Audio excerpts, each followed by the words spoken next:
est-ce qu'on sera au rendez-vous avec cet objectif très ambitieux? Donc, c'est vrai, c'est un objectif qui demande beaucoup de travail, mais il constitue une opportunité majeure pour nos opérateurs territoriaux et en particulier ceux qui travaillent dans la gestion déléguée, dans la gestion des services territoriaux, que ce soit dans la collecte, pré-collecte, collecte, transport, ou même la gestion des centres de fonction, centres de valorisation.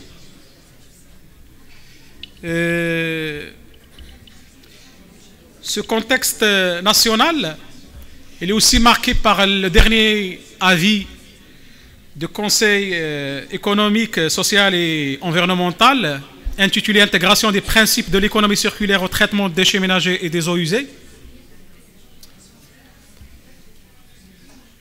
et marqué aussi par tout ce qu'on est en train de vivre avec la perturbation des chaînes d'approvisionnement de certains produits essentiels. L'exemple le plus proche, c'est le coût de transport qui augmente d'une façon très exponentielle sans que personne prenne en considération ça pour sonner l'alarme et s'asseoir aux tables pour réviser tout le modèle économique. Pas pour le changer, mais pour le stabiliser. On ne peut pas parler gestion déléguée sans équilibre financier, équilibre de contrat, et qui dit équilibre de contrat avec le changement radical maintenant que connaît les prix d'énergie, du carburant en particulier. Donc il est temps de s'asseoir et de voir ce problème. Donc ça, c'est le contexte de cette gestion de déchets urbains au niveau national. Certainement, on va apprendre beaucoup de choses à travers les témoignages et les interventions des panélistes qui vont donc nous rejoindre.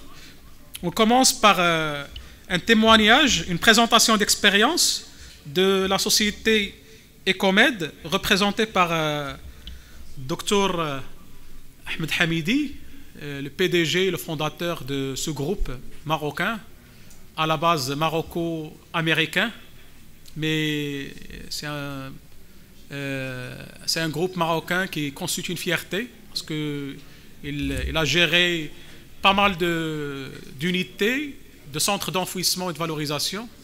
Donc j'invite C. Hamidi pour...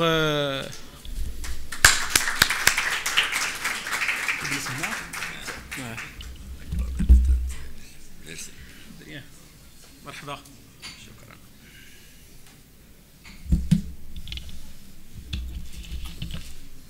Salam alaikum.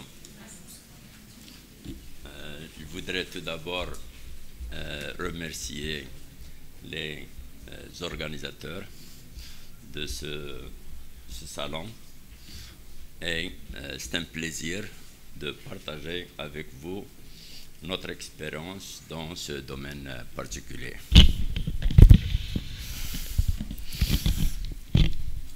Aujourd'hui, je vais parler de la problématique et des contraintes de valorisation des déchets au Maroc.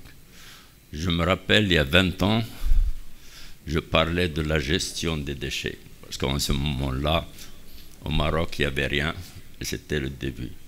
On a commencé en l'an 2000, commençons par la décharge de Fès et maintenant on fait la valorisation. Donc, je me rappelle, il y a 20 ans, on parlait de ça. Après, on parlait de la valorisation et après, bien sûr, des problématiques pour essayer d'avancer cette valorisation.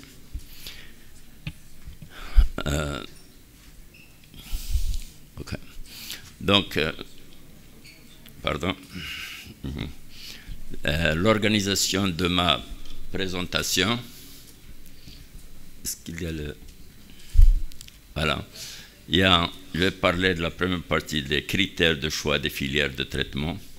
Deuxièmement, les variantes de la valorisation des déchets ménagers.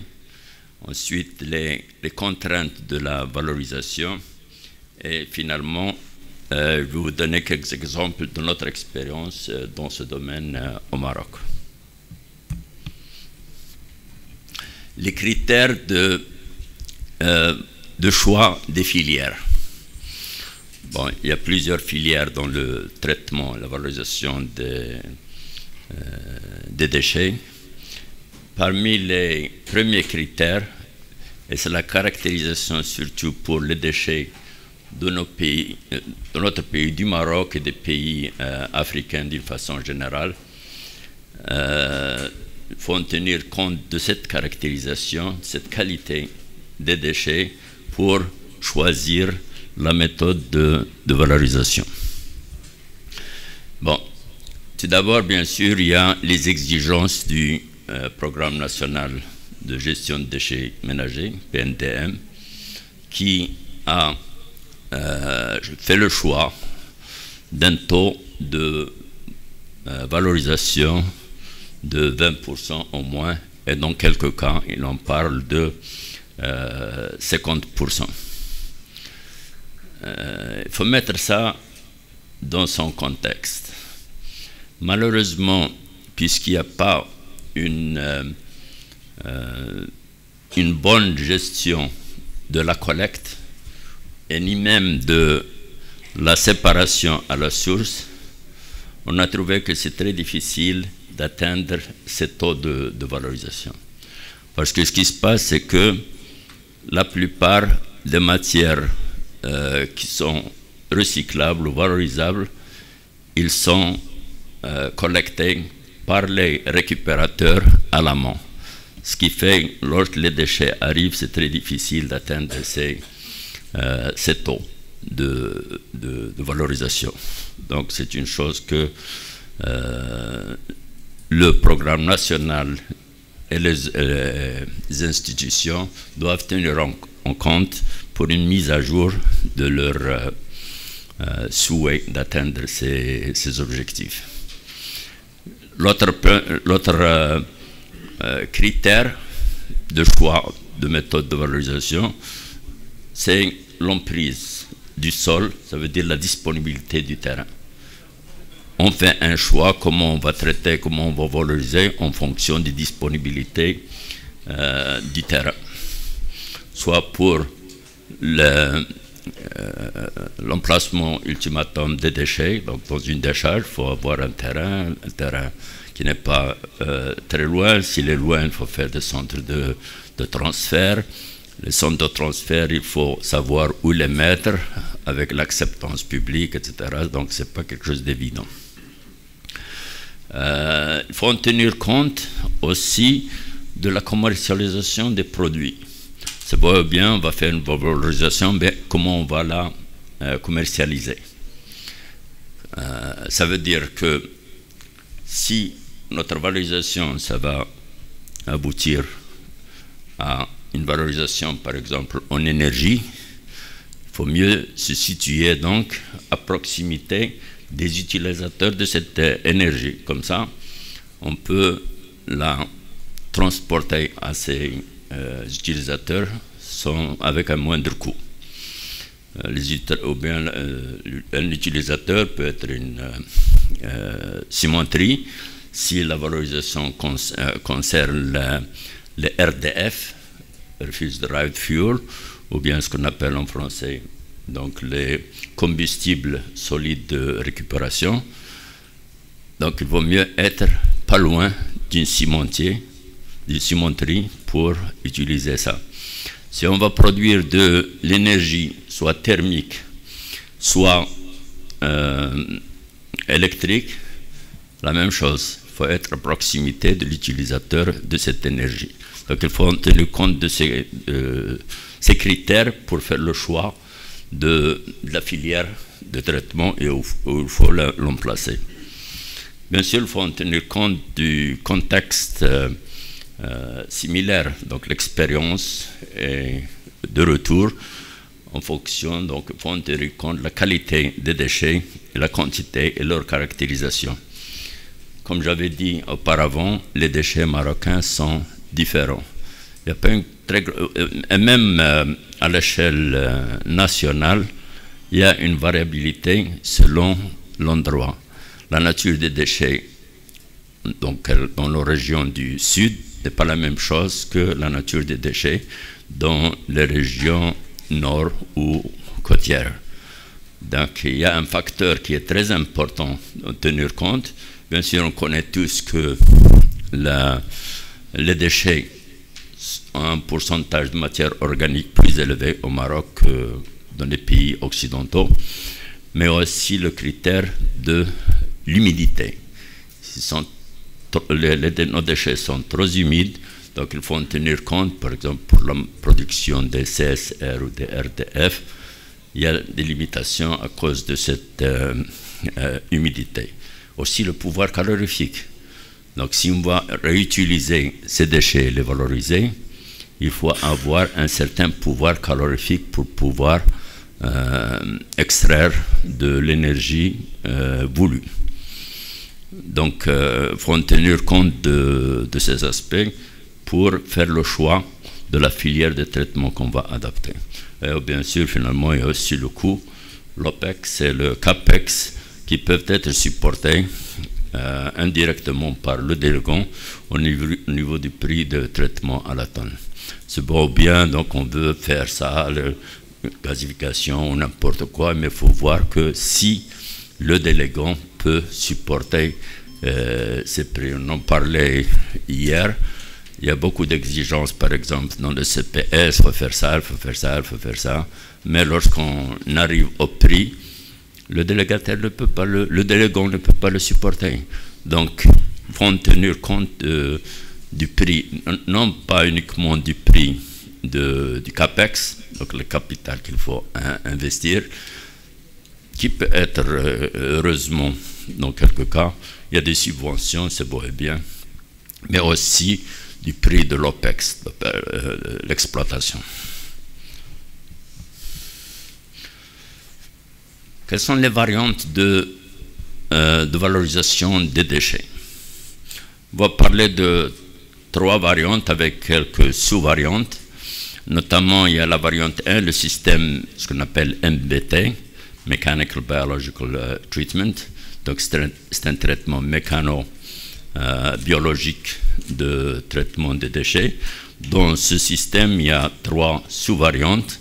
Il y a la variante de valorisation de la matière et la valorisation énergétique en termes des CSR dont je parlais avant et du CSR et RDF. CSR, c'est le combustible solide de récupération.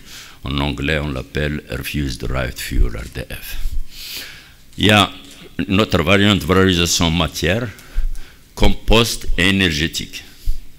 Donc, c'est une autre variante de valorisation, toujours dans le système MBT. Et la valorisation matière, compost et énergétique. Donc, énergétique, là, je parle de soit une valorisation, donc produire de l'énergie électrique, soit produire du gaz, qui peut être le gaz similaire au gaz naturel liquéfié ou bien gaz naturel comprimé. La deuxième variante, bien sûr, c'est l'incinération. C'est une méthode classique qui consiste en la valorisation, bien sûr, de la matière et la valorisation énergétique, notamment donc, pour la production de l'énergie électrique. Comment ça se fait? Donc, avec l'incinération, on récupère la chaleur. Avec la chaleur, on chauffe de l'eau et avec cette vapeur, on fait tourner des turbines pour produire l'énergie électrique. Troisième variante, qui sont beaucoup plus récentes, donc c'est le système de pyrolyse et de gazéification.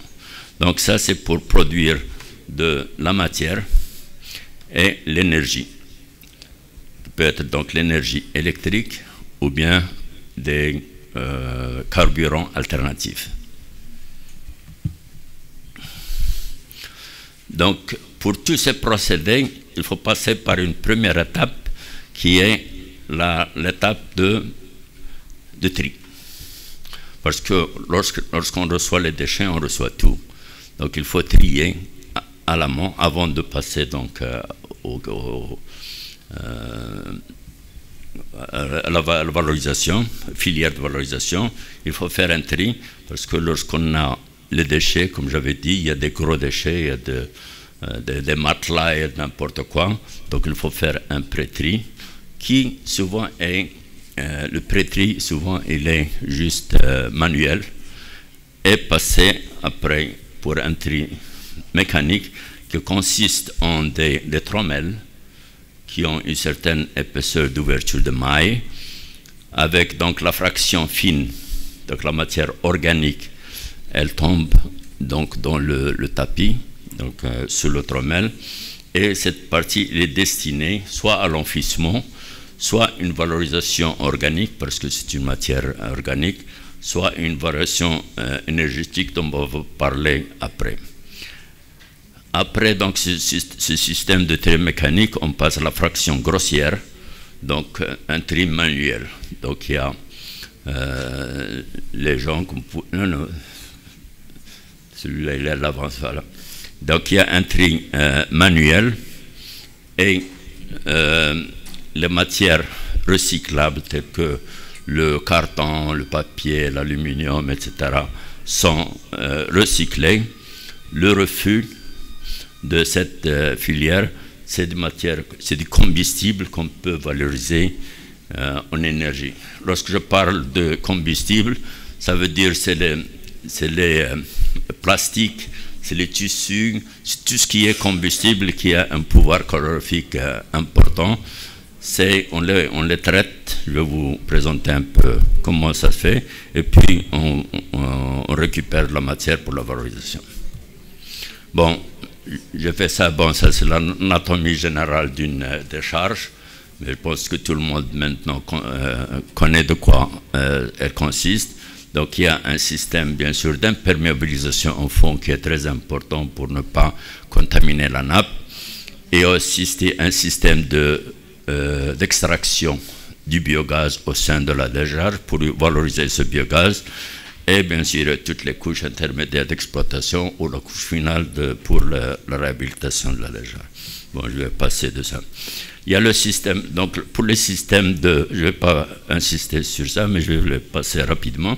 Le système de procédé de production du CSR ou du RDF, donc la même chose, il y a un tri. Il y a un tri à l'amont, donc vous voyez les différents chairs. Ensuite, il y a le trommel pour la récupération donc, des matières qui peuvent être valorisées. Après, donc, ces produits qu'on appelle un combustible, donc ce ne sont pas les produits de déchets généraux. Donc, cette matière combustible, elle est traitée d'une certaine façon pour produire ce RDF, et ce RDF, on peut le brûler directement, par exemple, dans les fours des cimentiers pour remplacer le petcoke que les cimentiers utilisent, ou on peut le mettre dans des gazificateurs pour produire de l'énergie.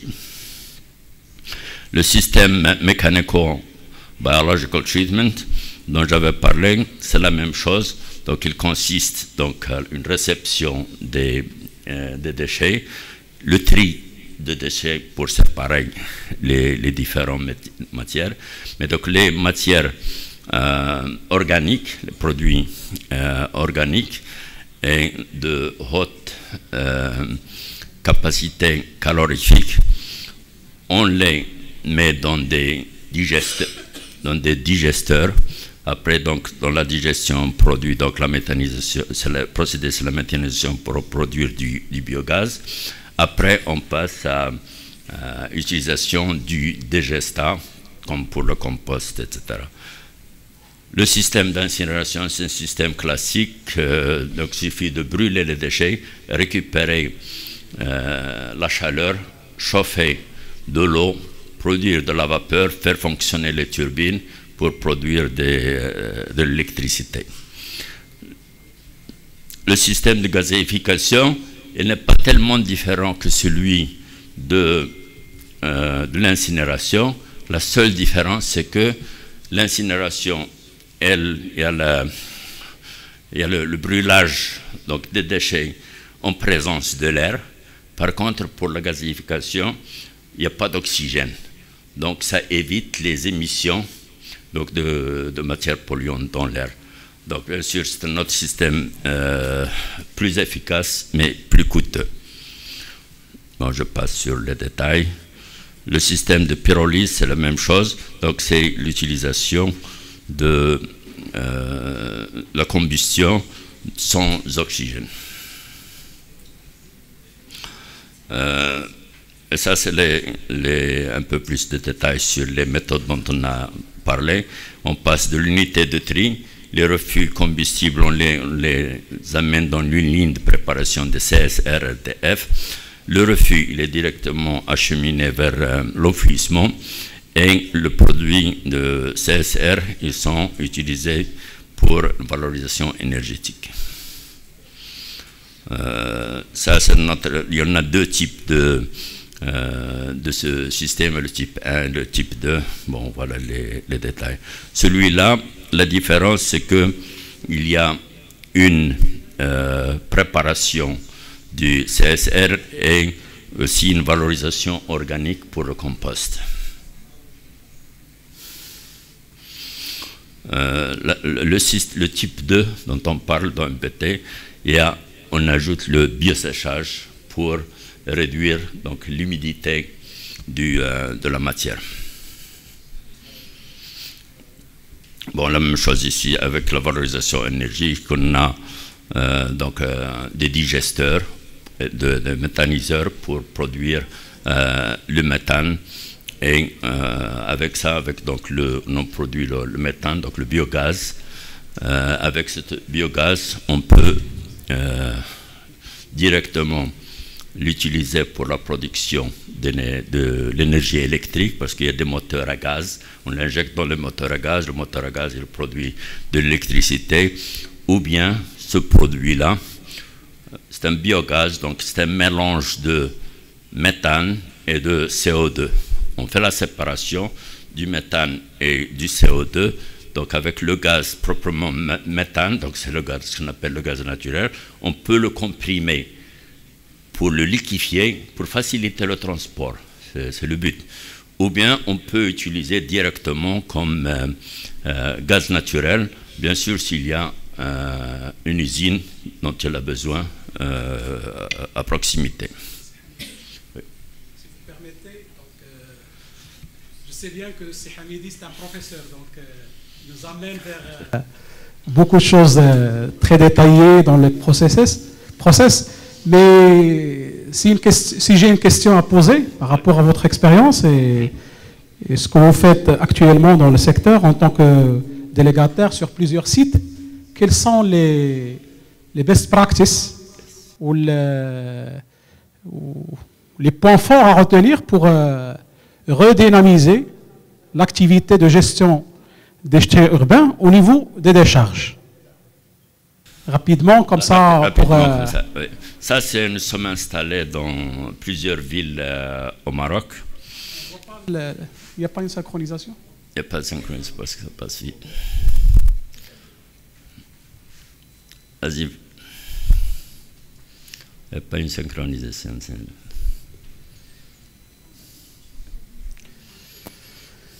pas grave, donc. Ok. Super. Non, vous commencez avec les projets qu'on a au Maroc. Allez-y, allez-y. M'excuse. Ok. Bon, ça, c'est les endroits où nous sommes au Maroc. La suivante, donc, les projets pratiques, donc, pour Fès, pour la ville de Fès, donc, on a une valorisation énergétique. Donc, on produit environ 1 MW jusqu'à présent, et on a la capacité d'aller jusqu'à 3 MW, et on utilise cette électricité pour l'éclairage public de la ville de Fès. Le deuxième, rapidement, donc c'est le système centre de tri qu'on a réalisé à Marrakech. Donc, il consiste en 2 lignes de tri avec une capacité de 80 tonnes par heure. Donc elle est opérationnelle déjà et utilisée. Troisième, Tétouan. Donc on vient de terminer le centre de tri et de valorisation à Tétouan. Donc on a 2 lignes de tri, la même chose, avec une capacité de 80 tonnes par jour. Dakhla, bon, un petit centre là-bas, et Ifrane aussi. Merci pour votre attention.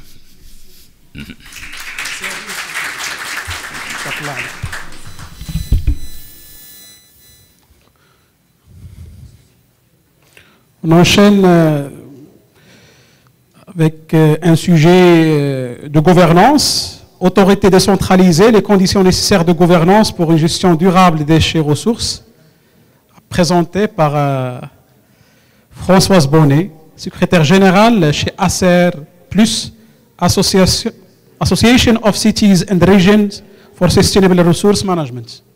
Bien. Bon, je vais pas vous prendre trop de votre temps, mais juste je voulais remercier de m'avoir permis d'être ici avec vous. Et je vais parler de choses beaucoup moins techniques de mon prédécesseur, mais qui sont aussi très importantes. Mais moi, je ne suis pas ingénieur, et donc j'ai écouté, je suis malheureusement arrivée un peu tard aujourd'hui, mais j'ai écouté déjà certaines des interventions, et j'ai bien retenu que la gestion des déchets, ça devait être un système intégré. C'est comme un écosystème, et donc où on a différentes parties prenantes, et tout le monde doit œuvrer vers la même direction, qui est, je pense, pour tout le monde, on est d'accord, du développement durable, avec 3 piliers.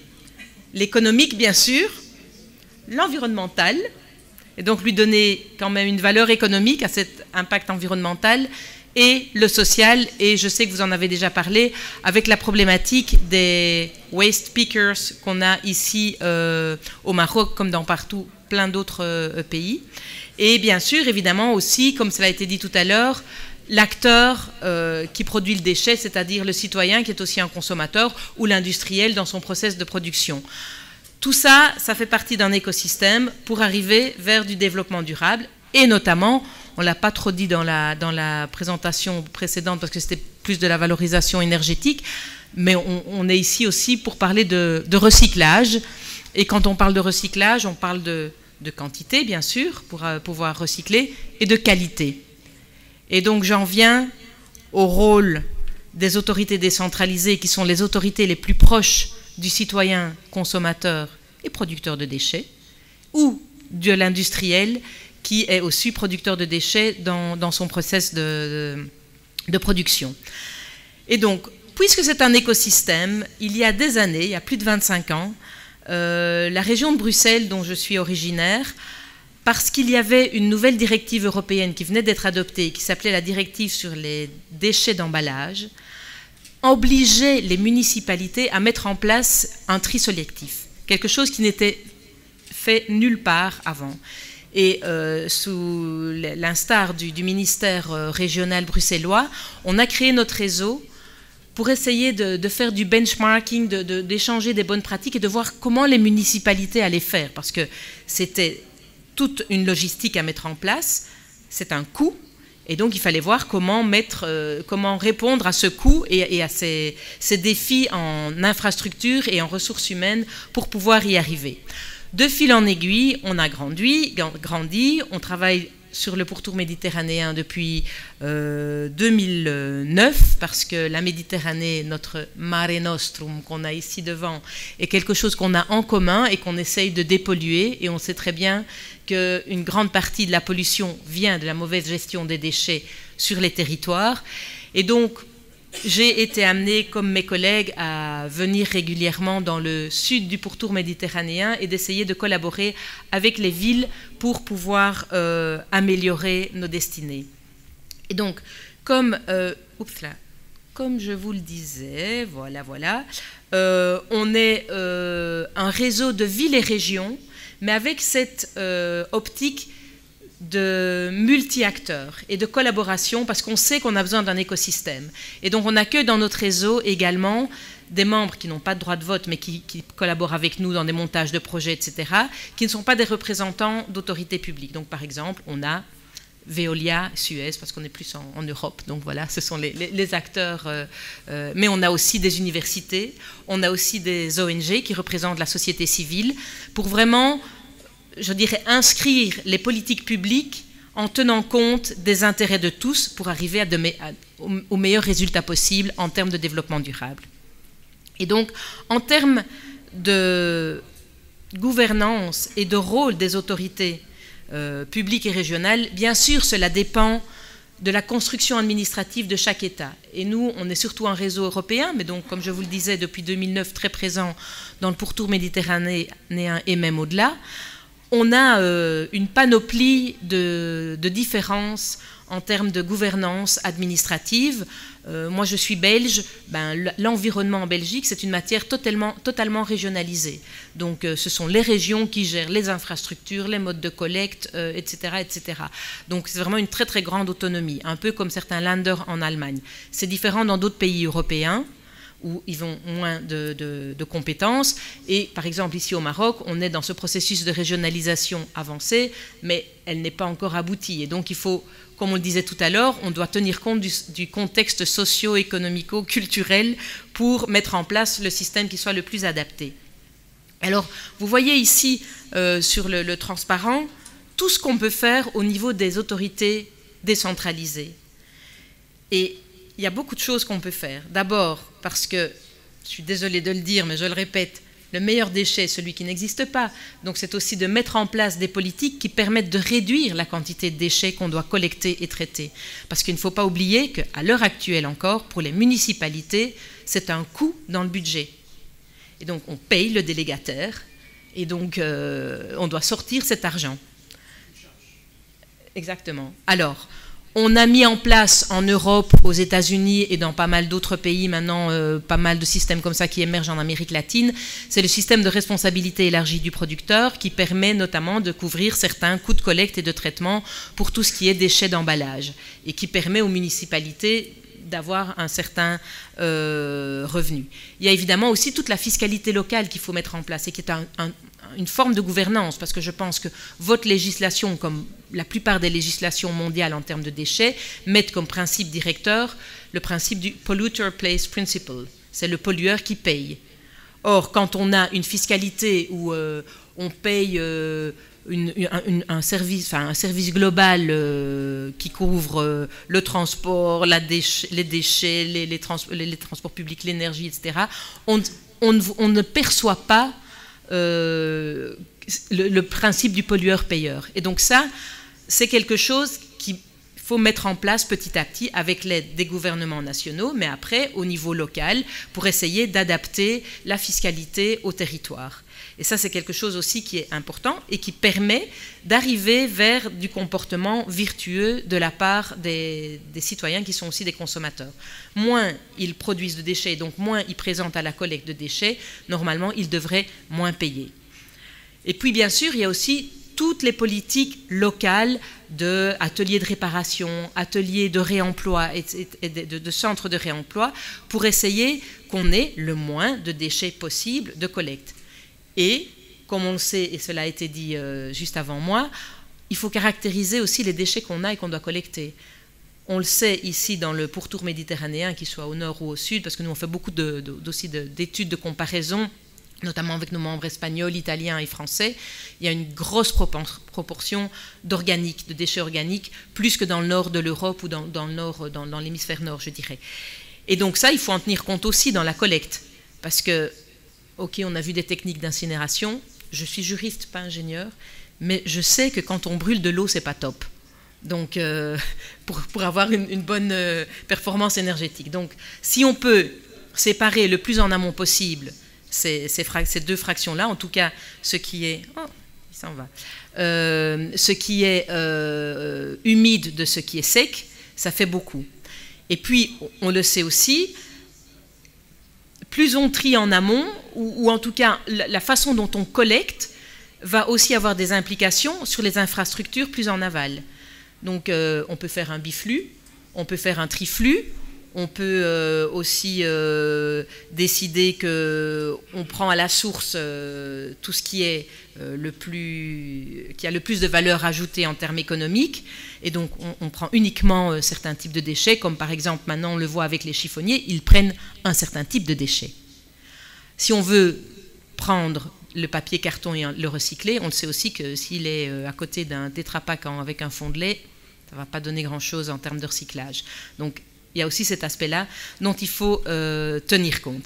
Et donc, on parle de plus en plus d'économie circulaire, donc c'est-à-dire de boucler la boucle. Et donc, il faut le plus possible essayer de retirer à la source ce que les déchets sont comme ressources pour essayer d'avoir la meilleure qualité possible. Et donc, les autorités décentralisées ont vraiment un rôle extrêmement important à jouer, puisqu'elles sont à la source du comportement du citoyen qui est aussi un consommateur.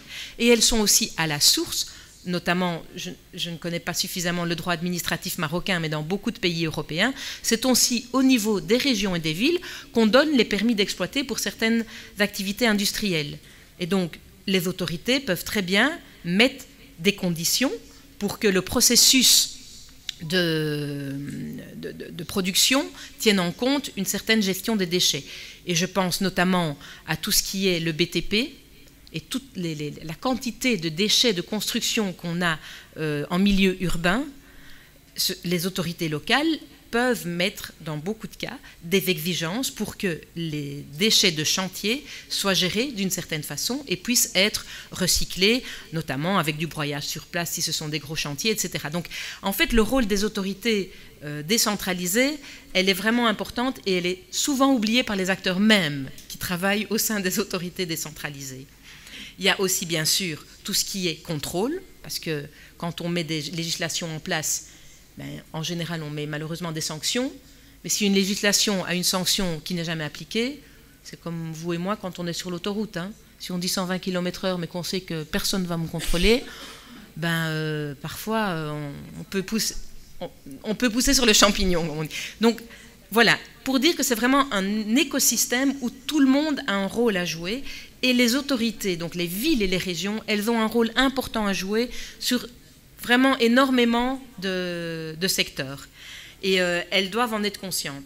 Il y a aussi la façon de booster l'économie verte au niveau local. Vous avez souvent des budgets régionaux pour financer des start-up ou pour, on l'a vu tout à l'heure, ces clusters. C'est comme ça, en travaillant sur le tissu économique local, qu'on peut se rendre compte que le déchet est en fait un produit dans un process d'un industriel local et que comme ça, on peut éviter des coûts de collecte, de traitement, parce qu'on va directement du producteur au processus de fabrication. Donc, pour ça, il est vraiment crucial que les autorités publiques se rendent compte de leur rôle. Après, elles ne sont pas seules. Et de nouveau, il faut vraiment qu'il y ait un partenariat et un esprit de collaboration et de win-win qui soit mis sur place pour que les industriels retrouvent leur mise d'investissement. Les collectivités se disent, c'est très bien, maintenant que c'est recyclé, moi j'ai des frais de collecte et de traitement moindres, puisqu'on collecte autrement, ou en tout cas ou on collecte moins, ou en tout cas on a de plus grosses recettes. Et donc on arrive à un système où tout le monde est gagnant.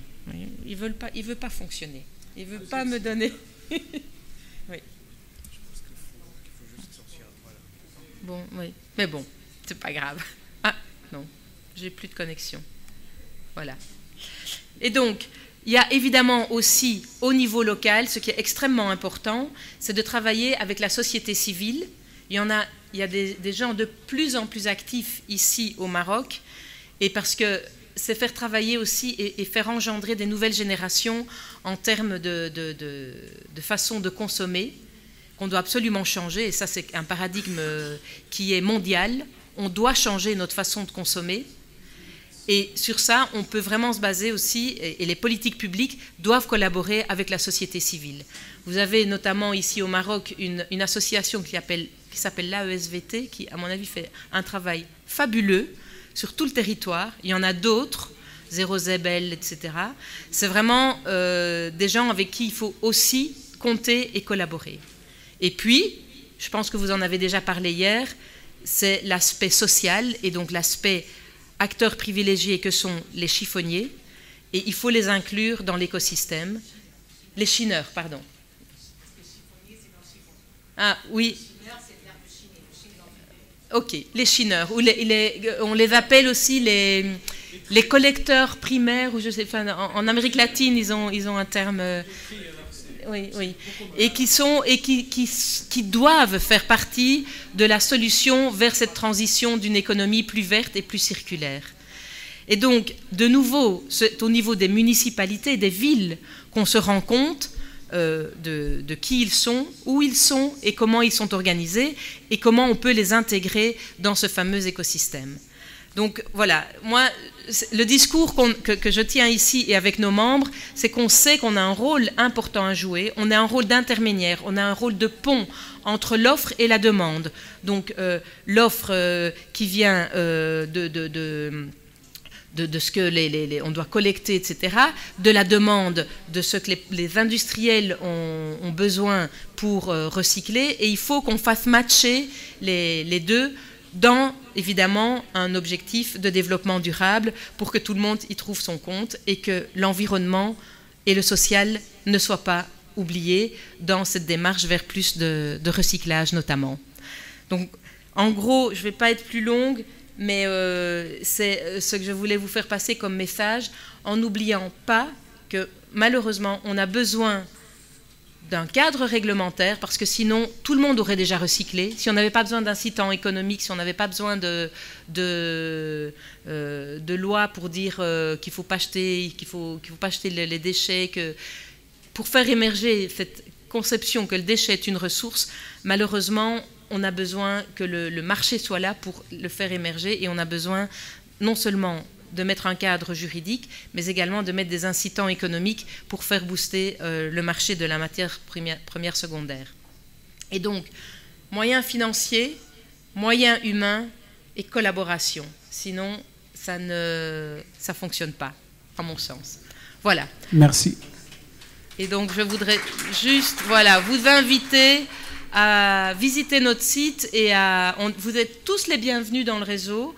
On construit des projets européens, notamment, je dis projets européens parce que c'est avec des fonds européens, mais aussi avec d'autres fonds.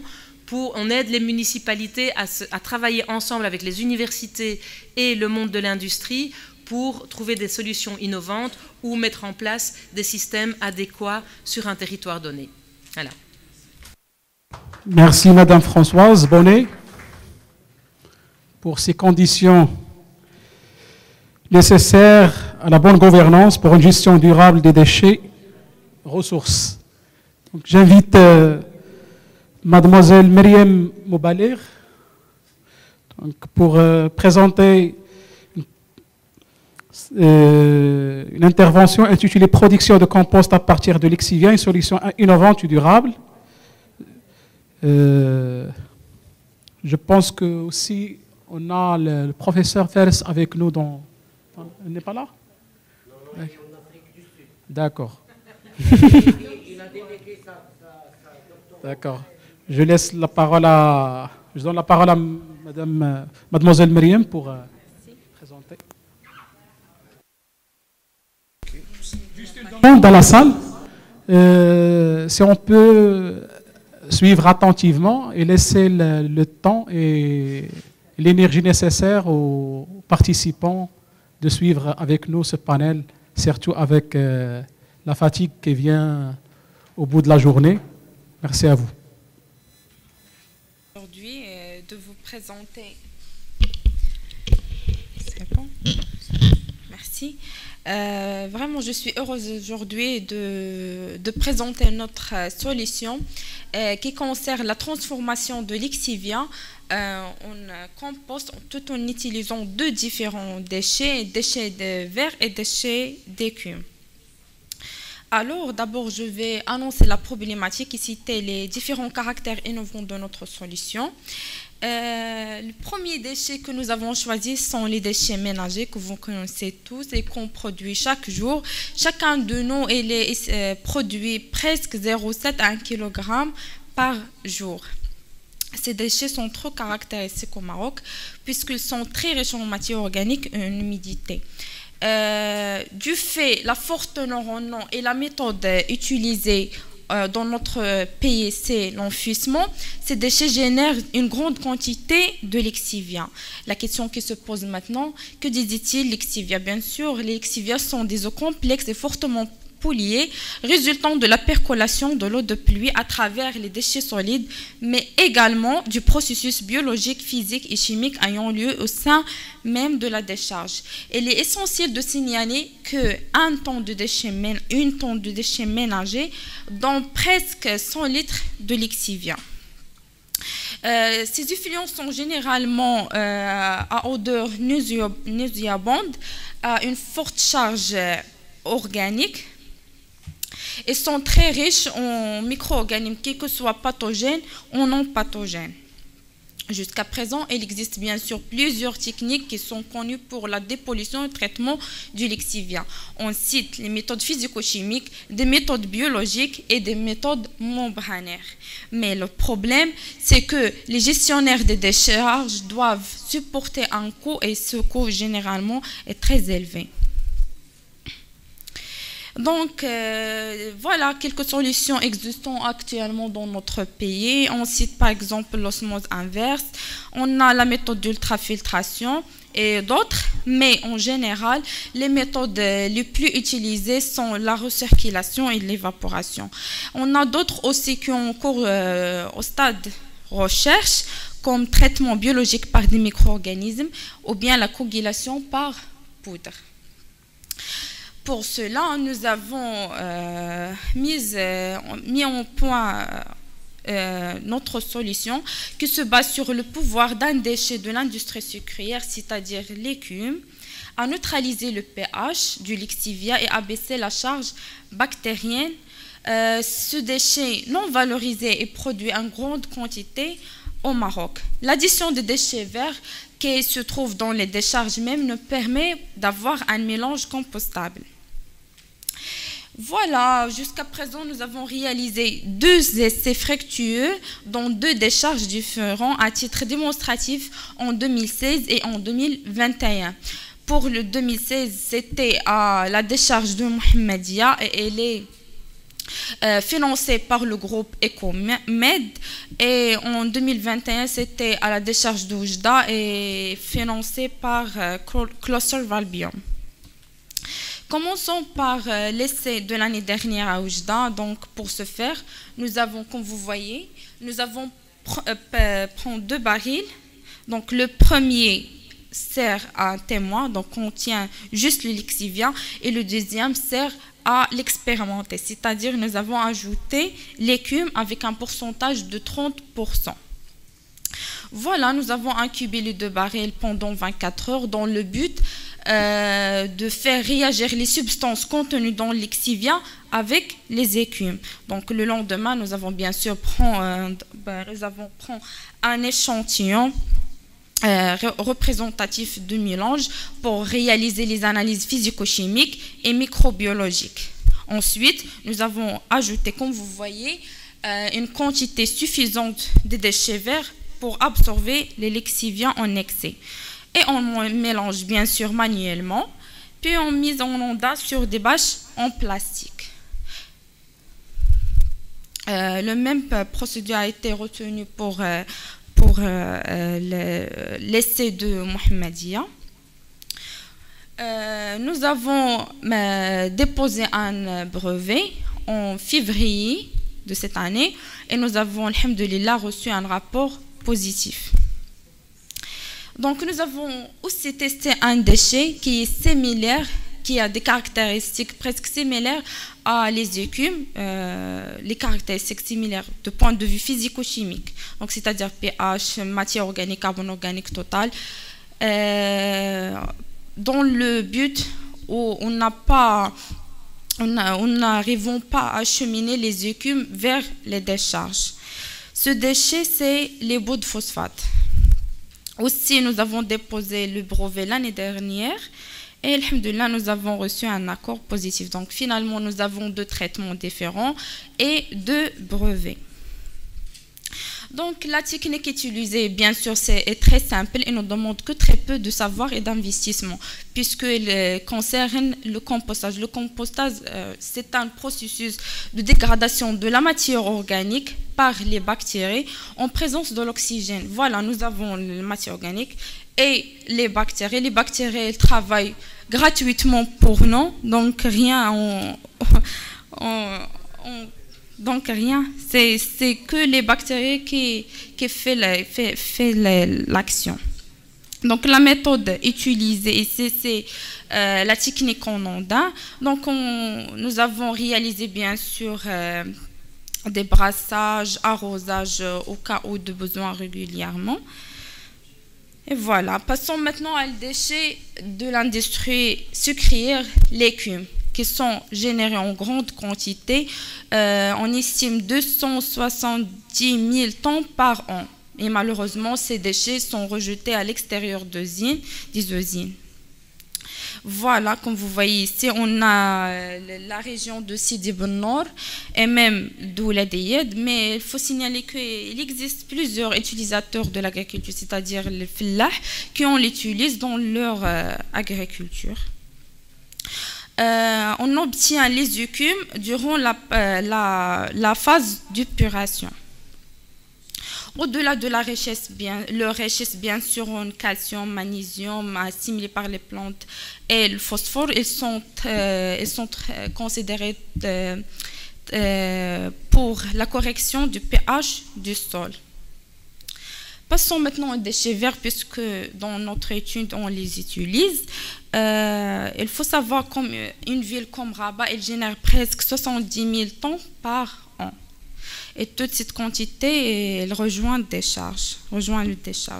Et bien sûr, je suis sûre que vous avez déjà vu ces bennes qui sont installées où c'est marqué déchets verts, mais malheureusement, le contenu de ces bennes rejoint le décharge aussi sans aucune valorisation. Donc, jusqu'à présent, aucun système de surveillance de déchets verts.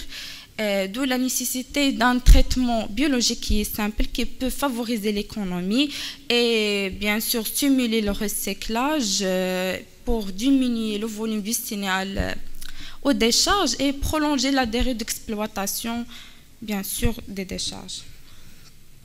Voilà un schéma qui résume l'ensemble de la méthodologie pour réaliser cette démonstration pilote de compostage avec un minimum d'investissement, c'est-à-dire des dimensionnements des bassins intermédiaires pour les mélanges écume, lixivia, déchets verts, et avec un investissement adéquat en déchets verts en écume, on peut bien sûr, cette solution peut être transposable sur l'échelle industrielle. Mais au cas où nous n'avons pas assez de déchets verts et écume, on peut utiliser juste le mélange lixivia-écume pour, par exemple, l'arrosage des espaces verts. Mais à raison que nous avons bien sûr réalisé des analyses physico-chimiques sur ce mélange-là, lixivia-écume, et il s'avérait que la qualité physico-chimique du lixivia, elle s'améliore. Concernant les segmentés de notre projet, sont tous les gestionnaires des centres d'enfouissement et valorisation et bien sûr les décharges contrôlées. Et les segments adjacents, tous les utilisateurs de compost, puisque notre solution utilise ou bien produit le compost. D'autres segments adjacents sont la réhabilitation des anciens mines et carrières. La question que se pose maintenant, c'est quoi la valeur ajoutée de cette solution? La valeur ajoutée, c'est toutes les solutions utilisées actuellement se heurtent au coût, mais notre solution verte est à faible investissement et donne un produit à valeur ajoutée. Si on réalise Si on réalise bien sûr une analyse à matrice SWOT, on peut distinguer que nos points forts sont l'expertise scientifique, la possibilité de produire sur d'autres décharges au Maroc et le faible investissement. À propos des opportunités, nous sommes dans le plan Maroc vert et génération green, stratégie nationale de développement durable et l'agriculture biologique. Pour les faiblesses, les points faiblesses, c'est l'absence de médiation de la solution et les menaces, c'est la concurrence déloyale. Concernant le business model, on propose que les écumes sont disponibles et non valorisées et le compostage ne demande pas une main-d'œuvre compétente. Et bien sûr, tout ceci demande un faible coût d'investissement. Bien sûr, la rentabilité est assurée et le projet a une forte stabilité. D'où nous sommes prêts de discuter les droits d'exploitation de nos brevets, bien sûr, avec les personnes qui sont intéressées. Notons que la principale barrière à l'entrée, c'est les communes propriétaires des décharges. On veut remercier nos actuels partenaires qui sont Biodèche, Closervalbium, l'Université Qada'iyad et le groupe Ecomed, SOS Angad et le Conseil régional de l'Oriental et la commune d'Oujda. Et ensuite, bien sûr, d'avoir d'autres. Passons maintenant à la viabilité de la solution.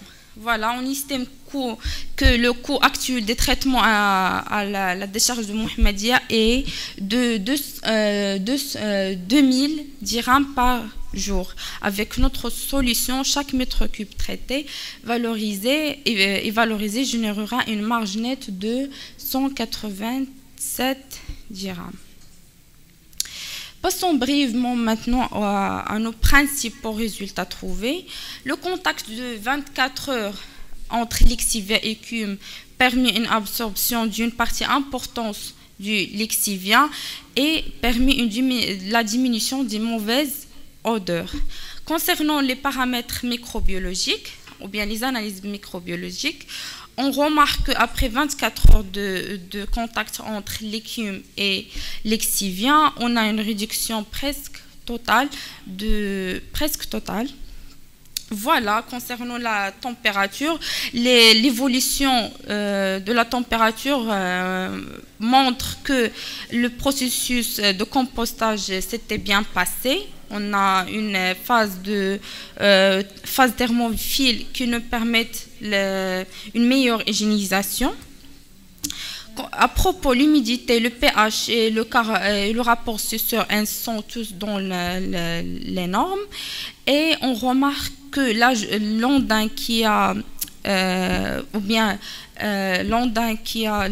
l'écume a une forte dégradation de matière organique par rapport à l'ondin témoin. Donc les écumes favorisent la dégradation de la matière organique. Voilà, c'est la qualité visuelle de nos composts finaux, texture fine à grossière fine et la couleur marron foncé à marron et bien sûr absence totale de l'odeur de l'exivia. Pour discuter le processus d'humification, nous avons calculé l'indice d'humification, le taux d'humification, le degré d'humification, bien sûr le rapport Velt, et tout ceci nous permet de conclure que nous avons un meilleur processus de humification. Donc le compost, surtout le compost 2 est mature plus que le compost 1.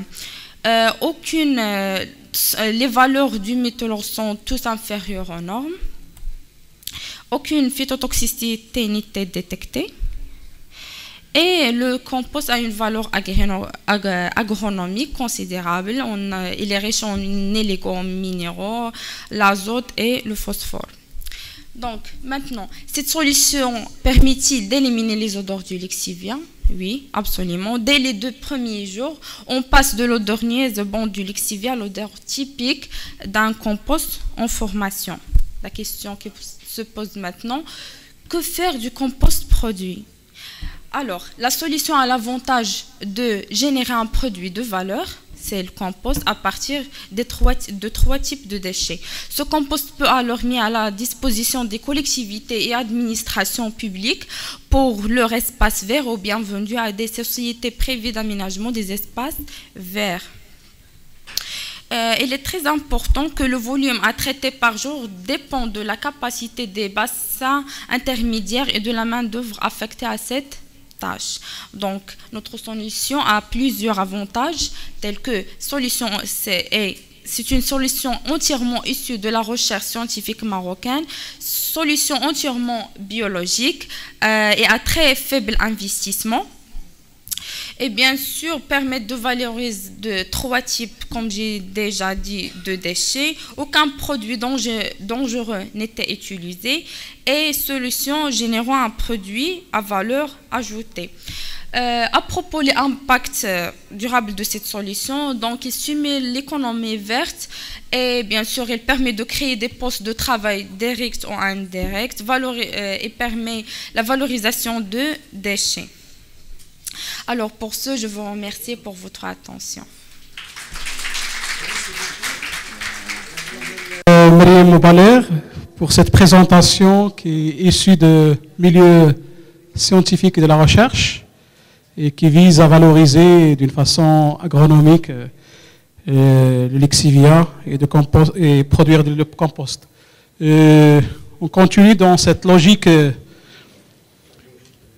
témoignage. J'invite Si Ahmed Bayoud de la ville de Oujda pour nous parler de l'expérience et le retour d'expérience de la ville de Oujda en matière de gestion de déchets urbains. Bienvenue, Si Ahmed. Mesdames et messieurs, tout d'abord, je voudrais exprimer mes remerciements aux organisateurs de m'avoir invité et m'avoir permis d'être aujourd'hui parmi vous à ce salon pour partager l'expérience de la ville d'Oujda, l'expérience d'un projet qui est un projet pilote et qui a démarré une 20aine d'années. Tout à l'heure, Dr Hamidi avait dit qu'il y a 20 ans, on ne parlait que de gestion des déchets, il a raison, on parlait moins de valorisation des déchets, et le projet de la ville d'Oujda, considéré comme projet pilote à l'époque, donc ambitionnait la valorisation des déchets en tant que valorisation énergétique et production d'électricité. Donc, dans ma présentation, je vais aborder d'une manière générale donc l'approche de la ville d'Oujda pour la gestion des déchets, donc une gestion intégrée, comme l'a bien souligné Madame Françoise Bonnet, la gestion des déchets doit être une gestion intégrée. Et bien sûr, je vais mettre l'accent sur la valorisation des déchets, la valorisation énergétique, surtout que aujourd'hui on vient donc d'avoir un peu plus de 10 ans de production d'électricité qui avait démarré en mai 2012. Donc on est en 2022, donc un bilan de 10 ans pour voir un petit peu comment cette valorisation énergétique a évolué. Donc, tout d'abord, l'approche de la ville d'Oujda. Donc, c'est une approche globale pour une gestion intégrée, moderne, professionnelle et maîtrisée, tout en s'inscrivant dans le développement durable et l'engagement donc du royaume dans cette optique. Bien sûr, en deuxième lieu, donc l'amélioration continue du process. Aussi bien au niveau de la collecte qu'au niveau du transport et du traitement des déchets au niveau des centres de traitement, tout en favorisant les solutions les plus efficaces et bien sûr les moins coûteuses, puisque pour les communes surtout, qui ont la charge de cette activité, rencontrent souvent donc un problème donc de frais pour faire face à cette gestion. Et bien sûr, j'ajouterai la mise à disposition de cette installation ou de cette plateforme pour la recherche et pour les étudiants. Donc on a vu juste la présentation avant moi, donc Madame Meriem avait donc exposé la recherche qu'ils ont fait sur le site d'Oujda, et on a d'autres recherches avec la faculté Mohamed Ier, avec qui on a créé une passerelle déjà dans les années 90 pour la recherche sur ces sujets. Et on a aussi beaucoup d'étudiants qui ont élaboré, qui ont fait des thèses sur des thèmes liés aux déchets sur le site d'Oujda. Donc tout a commencé par une étude de faisabilité qui a mis en place un plan directeur de propreté et qui a donc conduit à trois grandes actions: la gestion déléguée de propreté, la gestion déléguée du centre de traitement et valorisation des déchets, et la réhabilitation de l'ancienne décharge. Donc la ville d'Oujda, donc à l'instar des villes marocaines, donc avait une décharge sauvage, et la réhabilitation de cette décharge était nécessaire pour éradiquer donc les nuisances. Donc je disais trois grandes actions. La première, la réorganisation de la collecte et du nettoiement.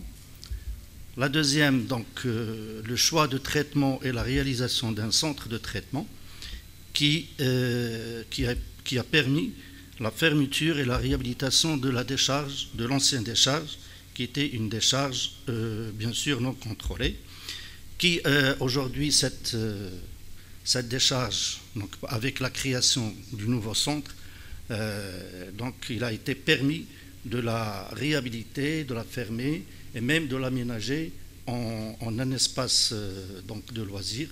Actuellement, donc, il va connaître une extension.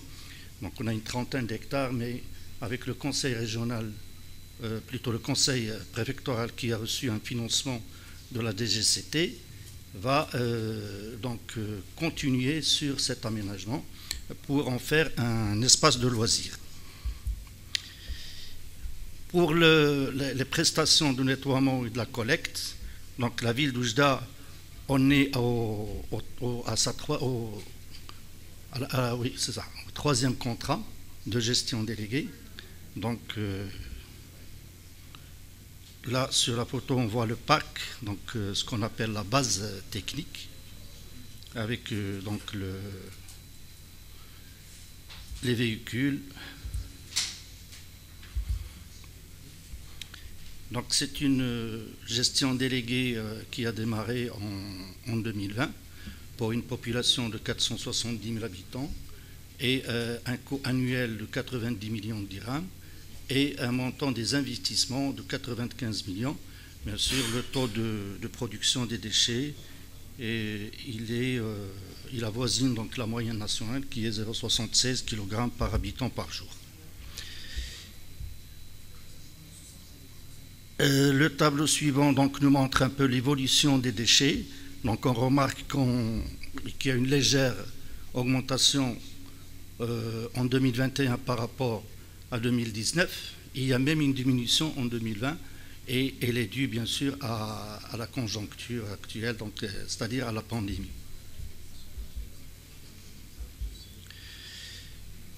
Donc toujours les moyens matériels. Donc pour ce service de propreté, collecte et nettoiement, donc pour ce dernier contrat, il a été introduit de nouvelles prestations avec de nouveaux engins. introduction d'un système d'information du GPS pour maîtriser le suivi de la collecte, introduction d'une application de contrôle et de suivi de réclamation, installation des équipements GPS sur tout le matériel de collecte et nettoiement, et la mise en place des plateformes enterrées, la mise en place des colonnes aériennes pour la collecte des déchets verts. Donc c'est ce qu'on a vu dans la présentation de Madame Meriem, des colonnes vertes qui sont dédiées à la collecte des déchets verts. Ces déchets verts qui vont servir par la suite pour la valorisation des déchets avec les déchets verts pour le compost. Aménagement de points de regroupement pour la mise en place des conteneurs de 1100 litres et introduction de bennes tasseuses de grande capacité, 18 mètres cubes, ainsi que des bennes de petite capacité pour pallier donc à la collecte des secteurs difficilement accessibles. Donc ça, c'était pour le premier point, la collecte et donc la réhabilitation de l'ancienne décharge. Pour la nouvelle décharge, donc c'est une volonté de la ville à l'époque donc de passer d'une situation qui posait beaucoup de problèmes, une situation de nuisance, à une situation de valorisation des déchets, une situation de ressources. Donc les objectifs, c'était donc de s'inscrire dans la politique nationale, caractérisée par l'engagement du pays dans la protection, dans la voie de développement durable et la protection de l'environnement, une gestion intégrée et la réduction des émissions de gaz à effet de serre, donc par la collecte du biogaz et sa valorisation, et bien sûr la réhabilitation et fermeture de l'ancienne décharge pour éliminer toutes les nuisances. Alors quelques chiffres pour la ville d'Oujda. Donc actuellement une ville d'une superficie de 100 km² avec une population qui avoisine les 500 000 et une production de déchets qui actuellement dépasse les 160 000 tonnes par an. Donc le site de la décharge, il est situé à 10 km de la ville, donc c'est sur une superficie de 133 hectares, avec une première tranche qui a été mise donc à disposition du premier contrat d'une quinzaine d'années pour réaliser donc la première décharge contrôlée.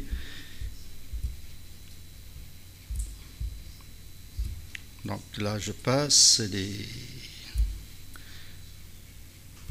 Voilà, une chose importante à signaler, c'est que la nappe phréatique dans ce site se situe donc à plus de 100 mètres et se situe sur un sol argileux qui permet donc une imperméabilité quasi totale et qui reste favorable pour la réalisation de ce genre de projet.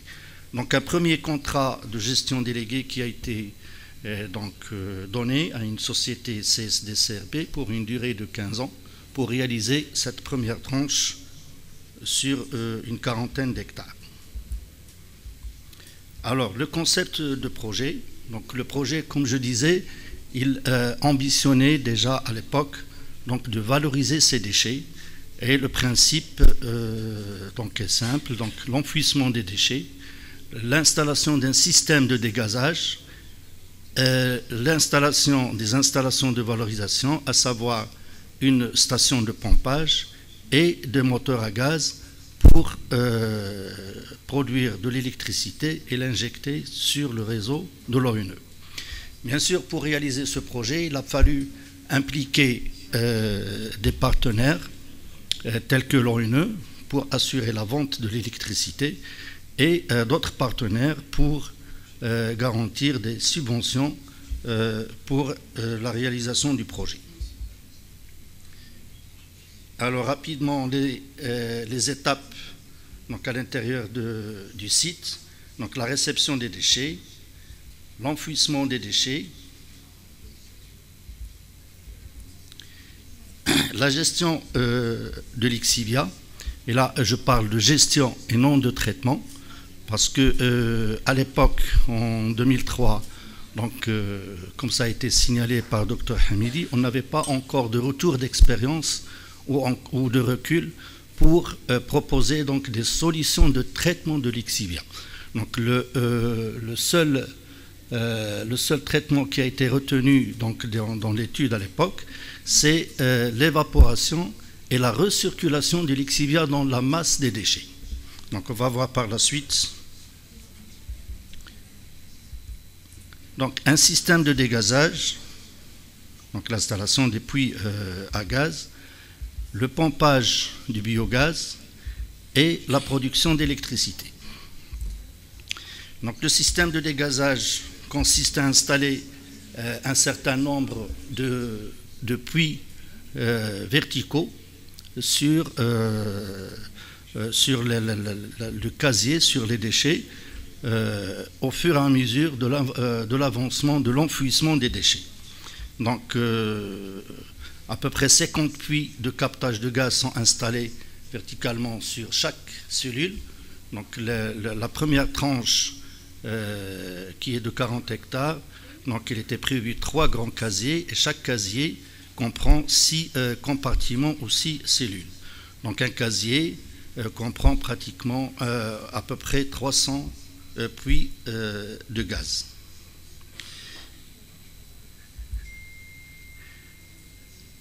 Alors pour le Lixivia, comme je disais, donc il y a une installation de réinjection de ce Lixivia dans la masse de déchets.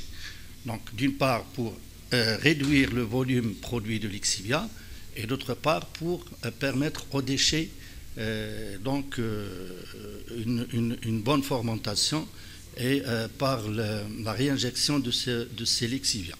Seulement cette approche, comme a été déjà signalé, nos déchets sont trop humides et la réinjection de Lixivia n'est pas toujours donc faisable, si vous voulez, puisqu'il y a toujours beaucoup d'eau dans la masse des déchets.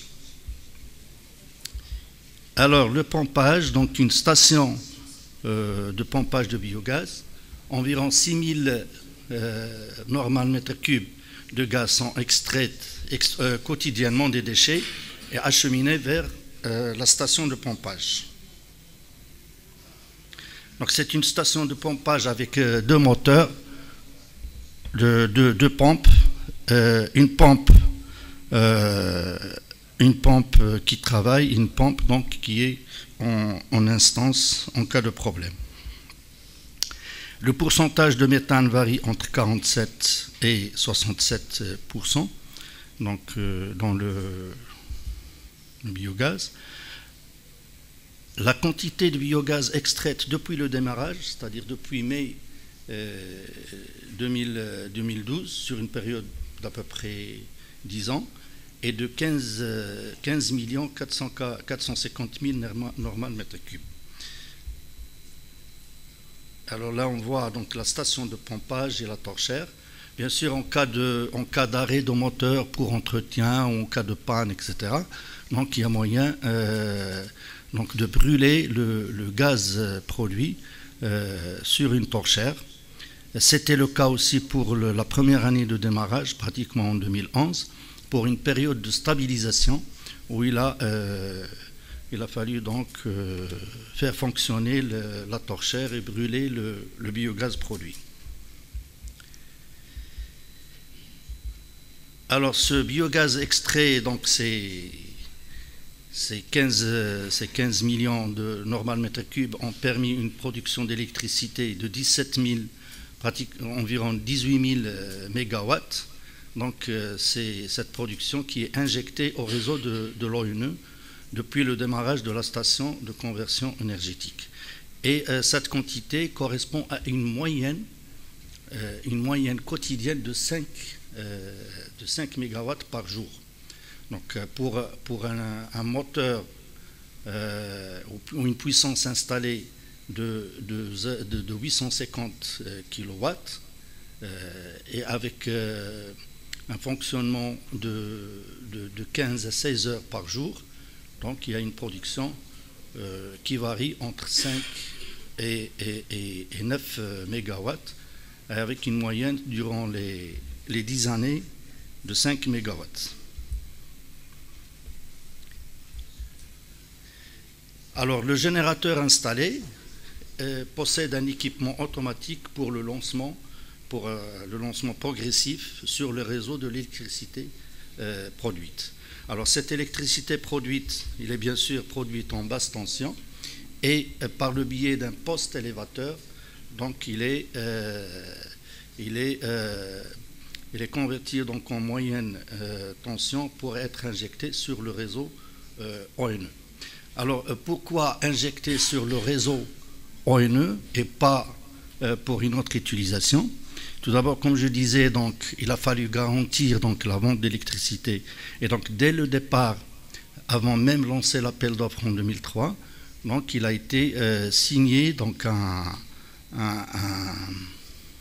une convention avec l'ONE pour l'achat d'électricité et pour garantir donc, pour les soumissionnaires donc, une issue ou des recettes pour cette électricité produite. Parce que dans le business plan, c'est le délégataire qui avait donc la charge de l'investissement, de l'installation et bien sûr les recettes lui reviennent. Le gain de la commune, c'est l'impact de ces recettes sur le coût à la tonne. Donc ce qui a permis dès le départ pour la commune de gagner sur le coût à la tonne d'à peu près de 15%. Alors cette électricité produite, elle est injectée sur le réseau ONE bien sûr, mais via une ligne de transport sur 14 km qui va directement jusqu'au poste source de l'ONE, avec des aménagements pour assurer donc la continuité et la qualité de l'électricité injectée sur le réseau. Et donc c'est pour ça que le scénario, la variante injection réseau ONE a été donc favorisé par rapport à une autre utilisation, éclairage public ou autre chose, parce qu'on n'a pas une production continue de l'électricité.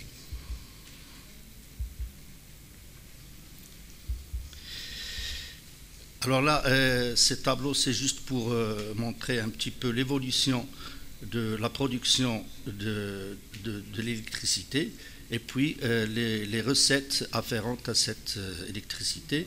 Donc ce qui montre un petit peu qu'on a un retour d'investissement et bien sûr cette expérience reste donc une expérience pour un projet pilote.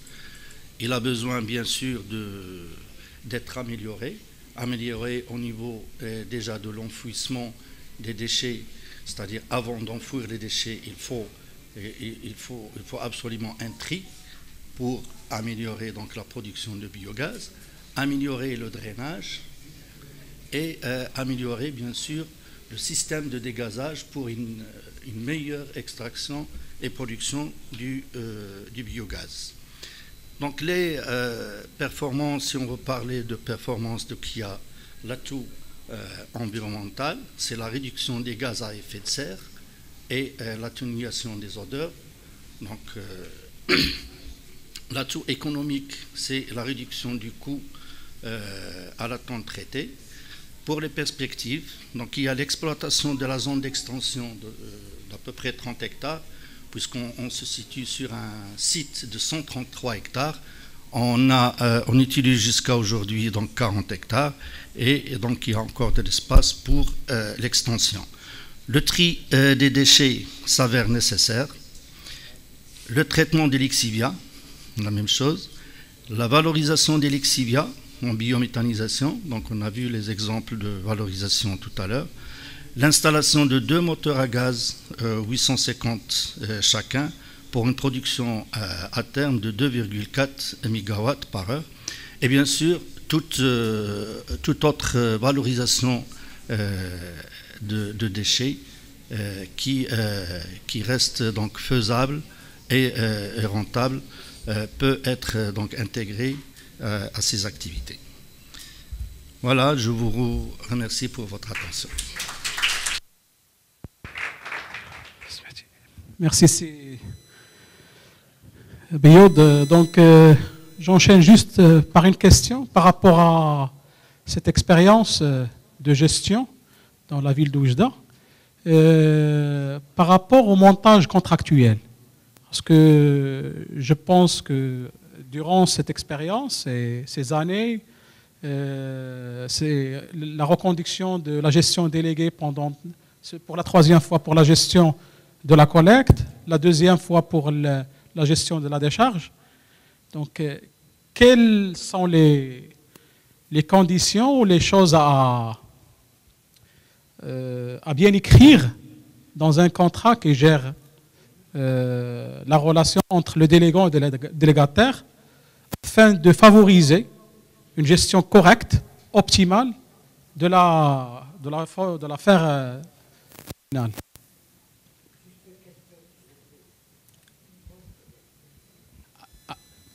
On ouvre donc une question par rapport sur le même sujet. D'accord. C'est juste un éclaircissement. Bonjour, merci beaucoup pour cette présentation très, très fructueuse. Vous avez parlé de l'ancienne décharge et de la nouvelle. Est-ce que vous êtes sur l'exploitation de l'ancienne et vous allez démarrer la nouvelle, ou bien vous êtes directement sur la nouvelle et vous avez abandonné l'ancienne complètement? Je ne sais pas, moi. Merci. Donc, je prends une deuxième question, comme ça. Bonjour. Il faut féliciter Oujda pour cette première expérience biogaz au Maroc. Je vais vous donner quand même la possibilité peut-être de répondre. Est-ce que vous êtes bien payé par l'ONE? Le moteur, il tourne uniquement, je dirais, 3 mois dans l'année ou 3 mois et demi. Vous avez parlé de 15 heures par jour. Vous arrêtez le moteur la nuit, je pense. Ouais. Est-ce que, et ça, c'est pas bien pour un moteur. Ouais. On connaît tout ça. Est-ce que vous pouvez maintenir le moteur comme il faut? Est-ce que vous êtes payé pour cette pilote? Si vous êtes payé un peu plus, ce moteur, il va tourner comme il faut. Est-ce que vous voulez commenter sur ça peut-être? Parce que vous faites un tel effort, vous vous battrez que ce moteur il tourne, et vous n'êtes pas payé. Pourquoi? Ouais. Est-ce qu'on peut faire mieux avec la prochaine expérience? Vous voulez ajouter un moteur, vous voulez faire encore le dégazage. Et nous, on paye maintenant beaucoup plus pour kilowattheure qu'on vend pour les industries. Est-ce qu'on ne peut pas payer un peu plus pour que ce moteur il tourne 24 heures sur 24? Merci. Merci pour cette question, sachant qu'un moteur il est fait pour tourner, pour arrêter. Donc, je remets la parole à ces Biod pour répondre à ces questions. Donc, très rapidement, comme ça on passe... D'accord, je vais essayer d'être bref et répondre donc directement aux questions. Donc je commence par la dernière de M. Chouida. Donc effectivement, un moteur est fait pour fonctionner 24 heures sur 24. Mais son fonctionnement est lié à la production et aux potentialités du biogaz. Donc j'avais évoqué donc, le pourcentage de méthane obligatoire dans le biogaz pour que le moteur fonctionne. Donc, en dessous de 37% de méthane dans le biogaz, le moteur s'arrête automatiquement. L'étude qui a été faite, elle avait prévu, donc il avait fait des projections donc, de potentialité de biogaz compte tenu donc de la nature des déchets marocains et particulièrement Oujda, donc la haute tenue donc de matière organique, etc., l'humidité, etc. Malheureusement, cette production est liée à d'autres facteurs, pas seulement la nature des déchets. Elle est liée aussi donc au tri des déchets. Il est lié aussi au drainage, il est lié au système de dégazage. Ce projet avait démarré en 2003, sans retour d'expérience au niveau Maroc, je dis bien sûr. Et quand on avait lancé l'appel d'offres en 2003, on avait prévu le tri aussi. Mais le tri a été jugé donc non rentable et non faisable par les soumissionnaires qui avaient présenté leur offre à l'époque. Donc on ne pouvait pas donc ne pas faire le projet parce qu'il n'y a pas de tri, donc on l'a fait quand même. Mais l'activité tri, c'est un handicap pour la production du biogaz. Et bien sûr les autres facteurs. Sinon vous avez tout à fait raison, donc le moteur est fait pour fonctionner 24 sur 24. Donc c'est pour cette raison qu'il y a un fonctionnement de 16 heures.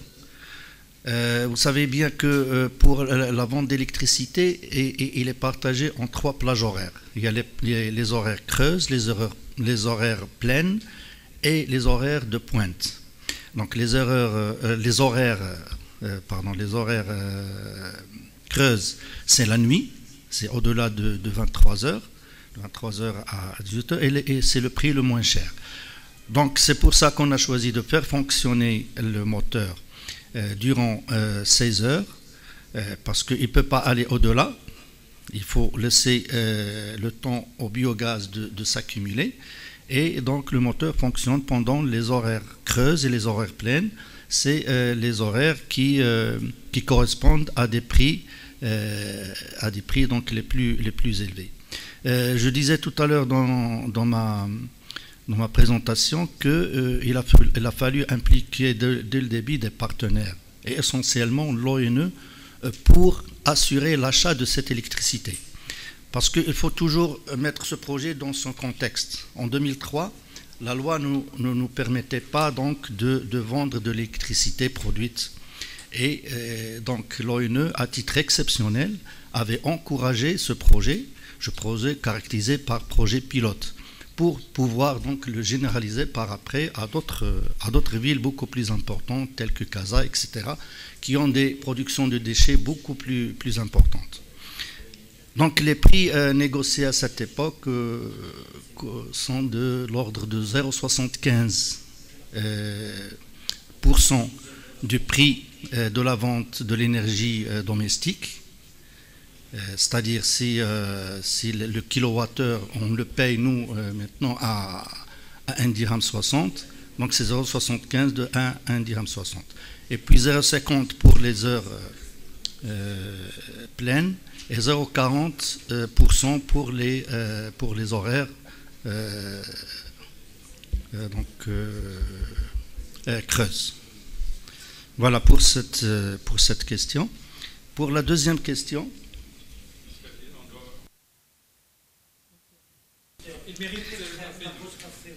Non, une seconde. Pour la deuxième question, c'est deux sites tout à fait séparés. Donc un site qui est au sud-est de la ville et qui a complètement été fermé et réhabilité, et le nouveau centre qui a été créé en 2003, c'est un site au sud de la ville, à 10 km de la ville. L'ancien, il est réhabilité, fermé et réaménagé, aménagé en un site, en un parc, si vous voulez. Voilà. Merci, c'est Bayoud.